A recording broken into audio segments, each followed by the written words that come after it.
আসসালামু আলাইকুম। ফ্রিল্যান্সিং এর পক্ষ থেকে আমি আকাশ। ওয়ার্ডপ্রেস বেসিক টু অ্যাডভান্স টিউটোরিয়ালে আপনাদের সবাইকে স্বাগতম। গত পর্বে আমরা কাস্টম ফিল্ডের মাধ্যমে আমাদের যে পেজটি ছিল অর্থাৎ হোম পেজটি ছিল সেই হোম পেজে আমরা কাস্টম ফিল্ডের ফিল্ড নিয়ে আসছিলাম এবং কিছু ডাটা দিয়েছিলাম এবং সেভ করেছিলাম। তো আজকে আমাদের কাজ কি?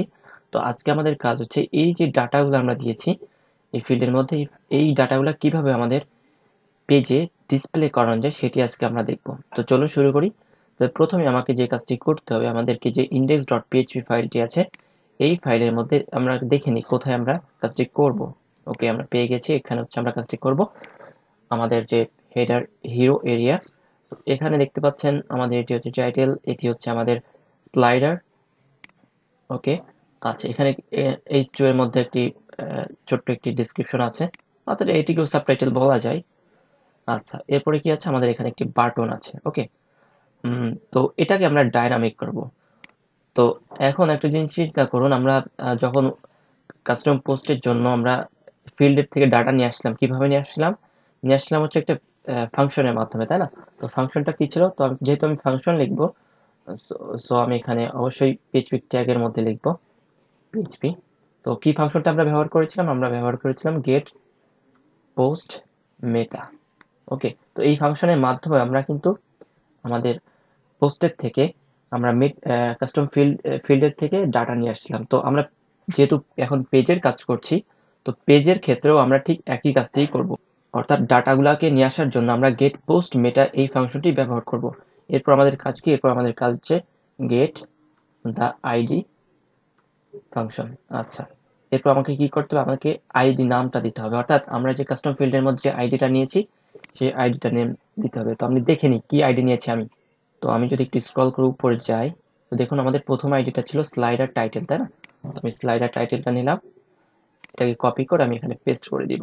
আচ্ছা, এরপরে কি? এরপরে আর্গুমেন্টটা কি হবে, অর্থাৎ প্যারামিটারটা কি হবে? এরপরে প্যারামিটার হবে ট্রু, কারণ আমি চাচ্ছি যে হ্যাঁ আমি সিঙ্গেল ডাটা রিটার্ন করতে চাচ্ছি, তাই না? আমি ডাটা এখানে নিয়ে আসতে চাচ্ছি। তো আমি এরপরে কি করব? এরপর আমি এই কোডটিকে একটি ভেরিয়েবলের মধ্যে দিয়ে দিব। তো আমি ভেরিয়েবলটির নাম দিচ্ছি স্লাইডার টাইটেল। ওকে, স্লাইডার টাইটেল।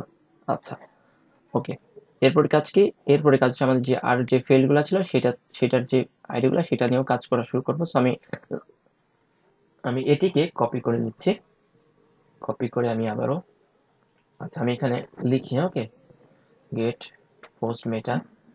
আচ্ছা, আমাদের পোস্ট মেটা। আচ্ছা, এরপর আমাদের কি কাজ করতে হবে? আমাদের গেট দ্য আইডি ফাংশনটি ব্যবহার করতে হবে আইডিটা নিয়ে আসার জন্য। গেট দ্য আইডি, এরপর কি?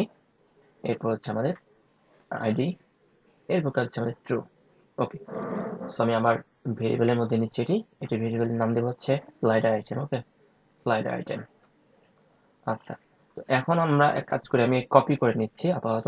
তো আপনারা অবশ্যই কপি করবেন না, কারণ যেহেতু আমরা প্রথম প্রথম শিখছি, তো আপনারা অবশ্যই কপি করবেন না, নিজে নিজে লিখবেন, যেন আপনাদের প্রত্যেকটি এই যে ফাংশন সব ফাংশন যেন আপনাদের মুখস্থ হয়ে যায় আর কি। ওকে, তো আমি কপি করে নিলাম। আমি এখন আমরা আইডি গুলা নিয়ে এসে এখানে জাস্ট পেস্ট করে দিব। ওকে, কোথায় ছিল? ওকে, এখানে। আচ্ছা, এরপর কি ছিল? আমাদের স্লাইডার ডেসক্রিপশন। তো এটাকে আমি কপি করে আমি আমরা এখানে পেস্ট করে দিচ্ছি এবং ভেরিয়েবলটার নামও একই রাখছি। তো আপনারা চাইলে পরিবর্তন করতে পারতেন ভেরিয়েবল নামটি, কোনো সমস্যা নেই। আচ্ছা, এরপরে কি ছিল? আমাদের স্লাইডার বাটন লেবেল। আচ্ছা, আমি যদি এখন দিই এখানে, okay, slider description slider button label. So আমি স্লাইডার বাটন লেবেলটা দিলাম, এখানে ভেরিয়েবলটিও একই দিলাম। আচ্ছা, আরেকটা ছিল কি? আরেকটা ছিল আরেকটি ছিল হচ্ছে আমাদের স্লাইডের বাটন ইউআরএল।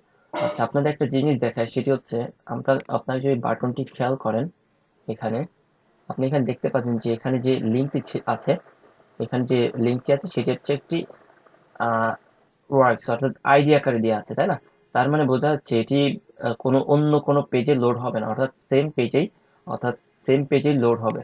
তো আমি যদি দেখি আসলে এখানে কোথায় যাচ্ছে, এখানে ক্লিক করলে, তো দেখুন ক্লিক করার পর আমাদের যে লেটেস্ট ওয়ার্ক সেকশনটি আছে সেই লেটেস্ট ওয়ার্ক সেকশনে কিন্তু আসছে।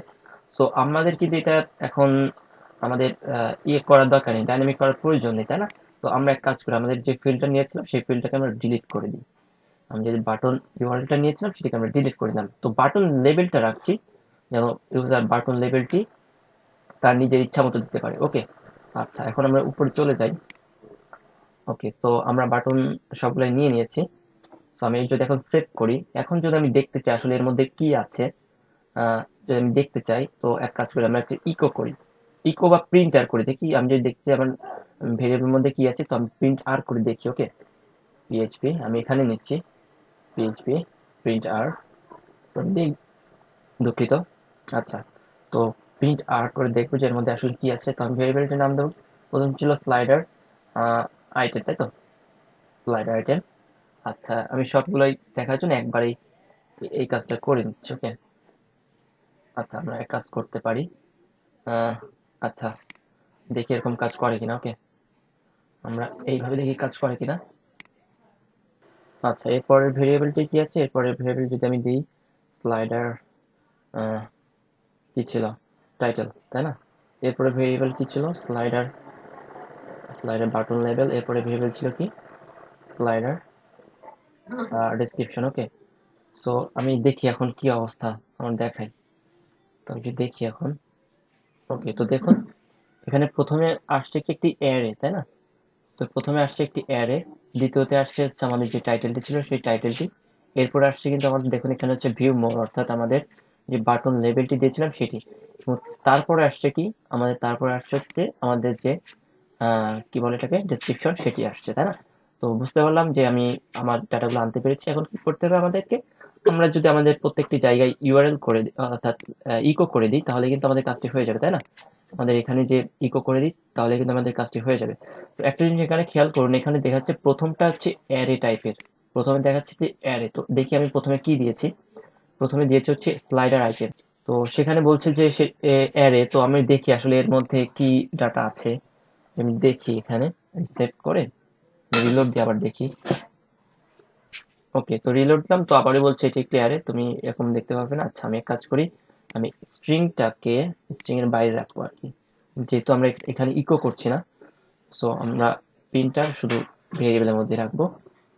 ওকে, তো দেখুন এখানে কি বলছে, 0 নাম্বার ইন্ডেক্স আছে, এটি হচ্ছে একটি অ্যারে, এবং 0 নাম্বার ইন্ডেক্স আছে ওয়েব ডিজাইনার, 1 নাম্বার ইন্ডেক্স আছে ডেভেলপার, 2 নাম্বার ইন্ডেক্স আছে প্রোগ্রামার, 3 নাম্বার ইন্ডেক্সে গ্রাফিক ডিজাইনার। তার মানে কি, এটা হচ্ছে একটি অ্যারে, আর এইগুলো সব কি এক একটা ইন্ডেক্স, অর্থাৎ 0 থেকে 3, মোট 4টি কিন্তু আমাদের আইটেম আছে, তাই না? তো তাহলে কি বুঝতে পারলাম, যে আমাদের যে আইটেমটি আছে স্লাইডার আইটেম, তো সেটি হচ্ছে আমাদের একটি অ্যারে। তো এখন চলুন আমরা আমাদের যে কাজটি সেটা করে ফেলি। সেটা হচ্ছে কি, আমরা প্রত্যেক জায়গায় যদি আমাদের ভেরিয়েবল গুলাকে ইকো করে দিই তাহলে কিন্তু আমাদের কাজটি হয়ে যাবে। তো আমরা এখন ইকো করে দিব, পিএইচপি পিএইচপি ইকো, আমাদের এটি ছিল slider title, slider title. So আমি এটাকে ইকো করে দিলাম। আচ্ছা, এরপরে কি ছিল আমাদের, আচ্ছা এরপরে হচ্ছে আমাদের আইটেম গুলা, তাই না? তো আমি আইটেম গুলো একটু পরে করছি, আমি দেখাবো এটি আসলে কিভাবে কাজ করবে, এবং এটি একটি ইন্টারেস্টিং বিষয় আছে। তো আমি এটি পরে করছি। ওকে, আমি বাকিগুলো শেষ করে ফেলি। এটি ছিল আমাদের ডেসক্রিপশন, তো আমি এটাকে দিচ্ছি পিএইচপি। আসলে এটা ডেসক্রিপশন বলে ভুল হবে, যেহেতু এইচ2 এর মধ্যে আছে, তো আমরা সাবটাইটেল বলতে পারতাম। ওকে, তো কোনো সমস্যা নেই, আমরা যেহেতু ভেরিয়েবলটা নিয়ে নিয়েছি, তো আমি এইটাই দিচ্ছি। Okay, PHP echo slider description, slider description. Okay, so আমি এটাকে ইকো করে দিলাম। এরপর কি আছে আমাদের বাটন লেভেলটি, তাই না? সো আমি বাটন লেভেলটিকেও আমরা ইকো করে দিব। সো আমি বাটন লেভেলটিকেও ইকো করে দিব, পিএইচপি ইকো, আমাদের যে বাটন লেভেল ছিল স্লাইডার বাটন লেভেল, তো সেটাকে আমি ইকো করে দিলাম। এখন যদি আমি দেখি, আমি রিলোড সেভ দিলাম এবং রিলোড দিই, আমি এখানে রিলোড দিচ্ছি। ওকে, আমি যদি একটু উপরে যাই, আচ্ছা, তো দেখুন আমাদের কিন্তু সব ডাটা কিন্তু চলে আসছে, তাই না?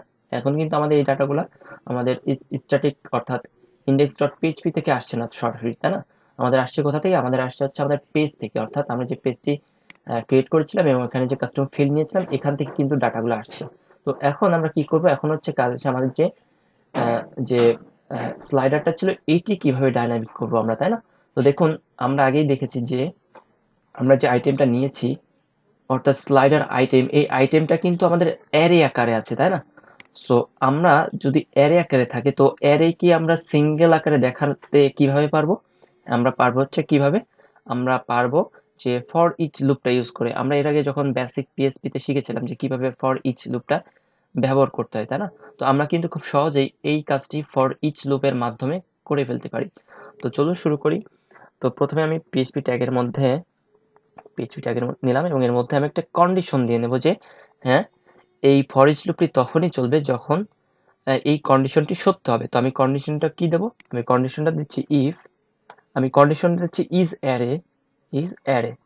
আমি বলে নিচ্ছি যে আমাদের যে ভেরিয়েবলটি আছে অর্থাৎ স্লাইডার আইটেম এই স্লাইডার আইটেম কি অ্যারে কিনা। ওকে, আমি বলে নিচ্ছি কি ইফ ইজ অ্যারে, আমি বলছি যে হ্যাঁ, যদি এটি অ্যারে হয় তখন কি করবে, তখন হচ্ছে কি করবে, আমাকে ফর ইচ লুপটি চলবে। ওকে, আমি কি বলছি যে ইজ অ্যারে, যদি এটি অ্যারে হয় তো তবেই, অর্থাৎ স্লাইডার আইটেমটি যদি অ্যারে হয় তো তবেই আমার এই ফর ইচ লুপটি চলবে, অর্থাৎ এই কন্ডিশনের মধ্যে ঢুকবে। আর যদি এটি অ্যারে না হয় তাহলে এই ফর ইচ লুপের মধ্যেই ঢুকবে না।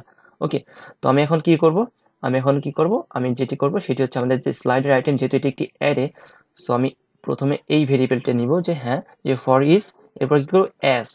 এবার এর থেকে যদি আমি সিঙ্গেল আইটেম বের করতে চাই তাহলে কি করতে হবে, অর্থাৎ এটি হচ্ছে আমাদের অ্যারে অ্যাজ, এরপর আমি চাচ্ছি সিঙ্গেল আইটেম বের করতে, তাই না? তো এই জন্য আমাকে কি করতে হবে, একটা ভেরিয়েবল নিতে হবে। আমি একটা ভেরিয়েবলের নাম দিচ্ছি যে সিঙ্গেল আইটেম। ওকে, সিঙ্গেল আইটেমই দিলাম। আচ্ছা, এরপরে কি করব, এরপর আমি এটাকে, তো এর মধ্যে হচ্ছে আমাদের কি থাকবে, এর মধ্যে আমাদের থাকবে এইচটিএমএল কোড, অর্থাৎ এই কোডটা। ওকে, আমি যদি এটা কপি করে এখানে নিই, তো আপনারা তো জানেনই যে পিএইচপি কোডের মধ্যে সরাসরি এইচটিএমএল কোড ইউজ করা যাবে না। তো আমি এটাকে ইয়া করে দিচ্ছি, অর্থাৎ আমি এটাকে শেষ করে দিচ্ছি এবং এখানে শুরু করে দিচ্ছি পিএইচপি ট্যাগটি। আচ্ছা, আমরা এটা কেটে দিই। ওকে, আমরা দেখি এখন কি অবস্থা আমাদের দেখায়। আমি যদি আমাদের ব্রাউজারটি রিলোড দিই, এটা হচ্ছে আমাদের পেজ। তো আমি ওকে, তো দেখতে পাচ্ছেন এখানে ডিজাইনার সব কিন্তু চলে আসছে। কয়টি আসছে? 4টি আসছে এবং কিছুক্ষণ পর পর একটি চলে যাচ্ছে। ওকে, আচ্ছা দেখুন কাজটি হলো কি প্রথমে 4টি দেখালো, এরপর এক এক করে একটি চলে যাচ্ছে, অর্থাৎ একটি নির্দিষ্ট সময় পর এক একটি চলে যাচ্ছে এবং তারপরে ঠিকঠাকই চলছে, তাই না? তো এখন একটা কি জন্য এটি হচ্ছে, আচ্ছা, কি জন্য একটু, যেহেতু আমি এখানে বলছি যে হ্যাঁ ইজ ভিজিবল, যে যতটা লুপ আছে ততটাই ভিজিবল করে দিয়েছি। কিন্তু আমি দেখো, আমি প্রথমবার লুপটি চালিয়েছি, লুপটি চালানোর পরে কি বলছে যে স্লাইডার আইটেম তো একটি অ্যারে, তারপরে কি করো, সিঙ্গেল আইটেমের মধ্যে স্লাইডার আইটেমের যে প্রথম আইটেমটা ছিল সেই আইটেমটা সিঙ্গেল আইটেমের মধ্যে নিয়ে নিয়েছে, তাই না? তো এখানে একবার লুপটি ঘুরে ফেললো, ঘোরার পরে কি বলছে, তো ঘোরার পরে দেখছে যে লুপের মধ্যে কি আছে, এই এইচটিএমএল কোডটি আছে। তো কি করছে এরা, এই এইচটিএমএল কোডটি কিন্তু দেখিয়ে দিয়েছে, কারণ কি এখানে বলেই দিয়েছে যে ইজ ভিজিবল, তাই না? এই এই এই ক্লাসটির কাজ হচ্ছে যে দেখানো, অর্থাৎ এই সম্বন্ধে যে কোয়েরি ইউজ করা হয়েছে কোথাও, যার কারণে এখানে এই ক্লাসটি ইউজ করা হয়েছে। আচ্ছা, তো যার কারণে কি করছে এরা, যে প্রথমে 4টি দেখাইছে, কারণ কি আমি আমি যেহেতু আমার লুপটি 4বার ঘুরছে, আমাদের আইটেম কিন্তু এখানে 4টি। আপনি যদি খেয়াল করেন একটু দেখুন, এখানে আইটেম কিন্তু 4টি। তো আমাদের লুপটিও 4বার ঘুরছে এবং 4বারই দেখিয়েছে কি ডিজাইনার, কারণ কি এখানে কিন্তু আমার শুধুমাত্র ডিজাইনারই আছে। তো এরপরে কি করছে, এরপর একটি নির্দিষ্ট সময়ের পর কিন্তু এক একটা হারিয়ে যাচ্ছে, এক একটা হাইড হয়ে যাচ্ছে, তাই না? তো হাইড হয়ে যাওয়ার পর তখন কি করছে, তারপর ঠিকঠাকই কিন্তু চলছে, তাই না? সো এখন যদি আমি এখানে দেখুন, স্লাইডার আইটেমের কিন্তু একটি অ্যারে ছিল এবং এর ইন্ডেক্স গুলাও কিন্তু আমরা দেখেছিলাম, তাই না? আমরা কিন্তু এর কি কি ভ্যালু আছে সেটাও কিন্তু আমরা দেখেছিলাম। তো এই ফর ইচ লুপের মাধ্যমে কিন্তু প্রত্যেকটি লুপ ঘোরার সাথে সাথে প্রত্যেকটি আইটেম কিন্তু আমরা সিঙ্গেল আইটেমের মধ্যে স্টোর করে নিয়েছি। এখন যদি আমি এটাকে ইকো করে দিই, পিএইচপি পিএইচপি ইকো, আমাদের যে সিঙ্গেল আইটেমটা নিয়েছি, তো সেটা আমি ইকো করে দিলাম, তাহলে কি হবে, প্রথম যে লুপটি ঘুরবে তখন স্লাইডার আইটেমের মধ্যে যে প্রথম আইটেমটি আছে সেই আইটেমটি কি হচ্ছে, প্রথম আইটেমটি কিন্তু এর মধ্যে স্টোর হচ্ছে। এরপরে কি বলছে, তারপরে কি করছে, আমি সেটি কি বলছি যে ইকো করো, সেটিকে ইকো করে দিচ্ছি। এরপর যখন সেকেন্ড বার লুপ ঘুরছে তখন স্লাইডার আইটেমের যে সেকেন্ড আইটেমটি সেটি আবার এই স্লাইডার আইটেমের মধ্যে স্টোর হচ্ছে, তারপরে কি করছে সেটি আবার এখানে ইকো করছে। থার্ড বার যখন আবার ঘুরছে তখন কিন্তু আবার একই কাজ করছে, থার্ড আইটেমটি এখানে স্টোর হচ্ছে এবং সেটি আবার ইকো করছে, তাই না? সো আমি যদি আমাদের ব্রাউজারটি রিলোড দিই তো দেখি কি অবস্থা। তো দেখুন, প্রথমে web designer, developer, programmer, graphic designer, দেখুন এখন কিন্তু আমাদের প্রত্যেকটা আলাদা আলাদা হয়ে গিয়েছে, তাই না? হ্যাঁ, প্রত্যেকটি কিন্তু আলাদা আলাদা হয়ে গেছে, অর্থাৎ 4 বার লুপ ঘুরছে, তো 4 বার আইটেমটি ইকো হচ্ছে। তো এখন আমাদের যে সমস্যাটি সেটা হচ্ছে প্রথমেই কিন্তু আমাদের এখানে 4 বার কিন্তু চলে আসতেছে, তাই না? তো এটা আমরা কিভাবে দূর করব, সেটা আমরা খুব সহজেই দূর করতে পারি। সেটা কিভাবে? সেটা হচ্ছে আমি এখানে একটি ভেরিয়েবল নিচ্ছি যেটার নাম দিচ্ছি আমি এক্স, তো এর মানটা দিচ্ছি আমি 0। ওকে, তো এক্স এর মান আমি 0 দিলাম। এরপরে কি করব, এক্স এর মান 0 পরে আমি যে কাজটি করব, আমাদের যে লুপটি যেখানে ঘুরছে সেখানে আমি এক্স এর মানকে এক এক করে বাড়াতে থাকবো। ওকে, এক্স প্লাস প্লাস করে দিলাম। ওকে, আচ্ছা, তো এখানে আমি একটা কন্ডিশন দিব, অর্থাৎ যেখানে ক্লাসটি আছে সেখানে আমি একটা কন্ডিশন দিব যে ইফ, ওকে আমি এটিকে কাট করে নিই, তাহলে পিএইচপি লিখবো এখানে, পিএইচপি ইফ ইফ যদি এক্স এর মান ইকুয়াল 1 হয়, তো তখন কি হবে, তখন হচ্ছে আমাদের ইকো হবে। কি ইকো হবে, আমাদের হচ্ছে যে ক্লাসটি আমরা কাট করেছি সেই ক্লাসটি আমাদের ইকো হবে। ওকে, তো আমি এখানে কন্ডিশনটা কি দিয়েছি, যদি এক্স এর মান 1 এর সমান হয় তখন ইজ ভিজিবল ক্লাসটি এখানে ইকো হবে। ওকে, তাহলে কি হবে দেখি আমরা এখন সমাধানটা হয়েছে কিনা, আর কিভাবে কাজ করলো আমি বোঝাচ্ছি একটু। ওকে, তো দেখুন এখন কিন্তু আমাদের ঠিকঠাকই কাজ করছে, তাই না? প্রথমে ওয়েব ডিজাইনার, এখন ডেভেলপার, এরপর প্রোগ্রামার, এরপর যেটি হবে সেটা হচ্ছে গ্রাফিক ডিজাইনার। তো আমাদের কিন্তু কাজটি হয়ে গেল, তাই না? তো কিভাবে হলো সেটি এখন একটু বোঝাচ্ছি। দেখুন এখানে বলছি যে কি, যদি এক্স এর মান 1 হয় তখন ইজ ভিজিবল ক্লাসটি এখানে অ্যাড হবে, তাই না? অর্থাৎ ইকো হবে। তো দেখুন এখানে এক্স এর মান কিন্তু আমার এখন 0, তাই না? যখন লুপটি একবার ঘুরছে তখন কিন্তু আমি কি বলেছি, এক্স এর মান কিন্তু এক এক করে বাড়তে থাকবে, অর্থাৎ একবার যখন ঘুরছে তখন কিন্তু এক্স এর মান 1 বেড়ে গেছে। তো 1 বেড়ে যাওয়ার মানেই কিন্তু এক্স এর মান 0 ছিল, এখন কিন্তু 1 হয়েছে, তাই না? তো এখানে আমি কন্ডিশনটা দিয়েছি যদি এক্স এর মান 1 এর সমান হয় তাহলে কিন্তু এখানে ইকো হবে। তো এক্স এর মান হচ্ছে এখন 1, সো যার কারণে প্রথমে কিন্তু এখানে ইকো হয়েছে, তাই না? তো তারপরে আমি লুপটা যখন আবার ঘুরছে তখন কিন্তু আর এক্স এর মান 1 নেই, তাই না? এক্স এর মান 1 নেই, এক্স এর মান হয়ে যায় 2। তো তারপরে কিন্তু এটি কাজ করছে, কারণ কি, কারণ হচ্ছে আপনারা একটা জিনিস খেয়াল করেছেন, যখন এটা 4 বার ছিল, অর্থাৎ 4 বার দেখাচ্ছিল, তখনই কিন্তু একটা নির্দিষ্ট সময় পর, অর্থাৎ একে একটি করে হারিয়ে যাচ্ছিল, এবং সবগুলো যখন হারিয়ে গিয়েছিল, যখন একটি ছিল তখন কিন্তু ঠিকভাবেই কাজ করছিল, তাই না? তো ঠিক এখানেও ঠিক একই কাহিনী হয়েছে যে হ্যাঁ, প্রথমবার যখন ইকো হয়েছে তো একবারই দেখিয়েছে, অর্থাৎ যখন এর মান 1 হয়েছে তখন কিন্তু এটা একবারই দেখিয়েছে। ওকে, অর্থাৎ প্রথমটার জন্যই কিন্তু দেখিয়েছে। দ্বিতীয়বার যখন এটার মান 2 হয়ে গেছে, অর্থাৎ x এর মান 2 হয়ে গেছে, তখন কিন্তু আবার এই রুলসটি কাজ করেনি, তখন ওরা, অর্থাৎ যেটা যে কোয়েরি ছিল সেই যে কোয়েরির রুলসে কিন্তু কাজ শুরু হয়ে গেছে। তো এটি হচ্ছে এভাবেই আর কি কাজ করছে। আমি জানি না বোঝাতে পেরেছি কিনা।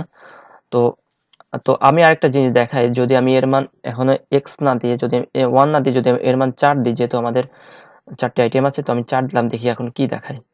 আমি আবার রিলোড দিচ্ছি।